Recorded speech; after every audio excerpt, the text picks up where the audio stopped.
Equation क्या show कर रही है? Depends of the capacitor upon the area of the plates, the separation between the plates and medium between them.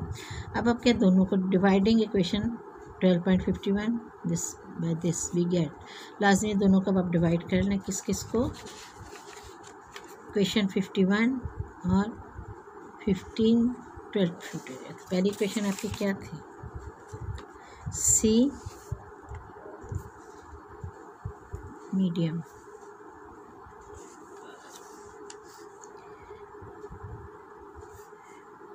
Divided by C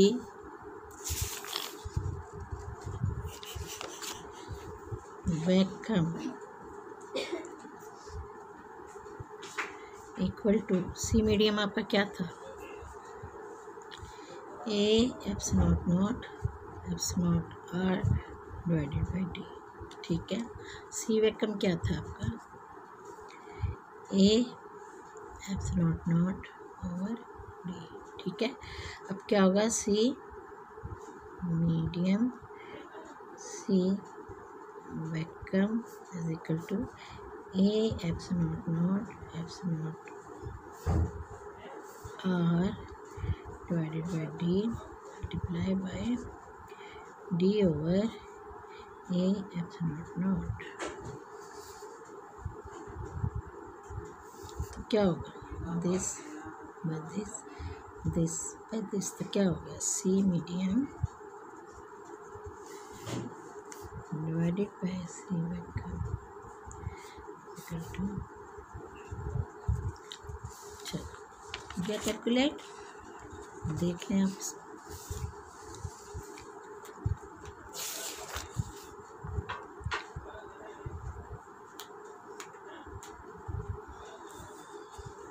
clear हो गया ये आपको?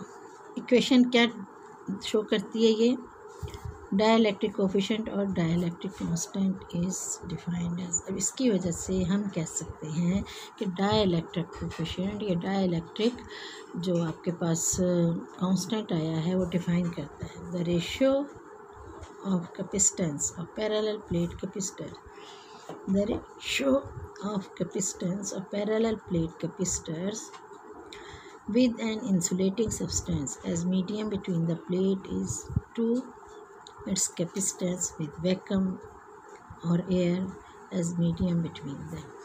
बिल्कुल वही बात जो आपने यहाँ कंसिडर की है वही आपका आंसर निकल आया। डाइलेक्ट्रिक कोफिशिएंट या डाइलेक्ट्रिक कांस्टेंट को क्या डिफाइन करना है आपने कि रेशो है कैपेसिटेंस का, दो पैरेलल प्लेट कैपेसिटर हैं with insulating substance a medium between the plate of इस capacitance with vacuum as medium between them. ठीक है, दोनों के दरमियान आपने रेशो जो कंसिडर किया है ये आपको आंसर दे देता है किस चीज़ का? Dielectric coefficient constant. चलिए